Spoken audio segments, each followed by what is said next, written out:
Senzo Mchunu is on the witness stand, and in my own humble and respectful opinion, the comrade is mumbling and grumbling. He says, amongst others, he took into consideration a work study that was commissioned by General Kehla Sithole in 2019. And according to him, that study had disbanded the political killing task team. Now, he further says when Kehla Sithole left, there was no handover to the new national commissioner because the commissioner was not appointed at the time. And it was suggested that he hand over to the minister, which he disagreed with. Now, Mchunu said, as a result of that, there was a gap. And when Masemola came in, the only thing that Masemola has been approving since the PKTT was first established was the funding thereof.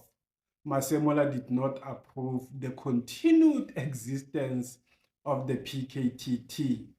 And I humbly disagree with Senzo Mchunu, and the evidence speaks to the contrary of his version as well, because the initial approval of the establishment of the PKTT was approved by the National Commissioner, not IMC. Now, I'm going to want to suggest that after 2022, IMC ought to have considered a continued existence of the PKTT. Now, let's assume Senzo Mchunu is correct.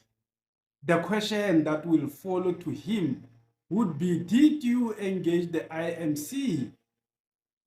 Or did the IMC sit and make a decision that they do not need this team anymore? Where are the records? Where are such minutes? So I think this comrade is taking us for a ride. But in any case, let's continue to listen to him. Maybe he will provide those records. Maybe he will provide that clarity. And we will unpack all those at 7 p.m. That's the live link. We are meeting late, and don't be late.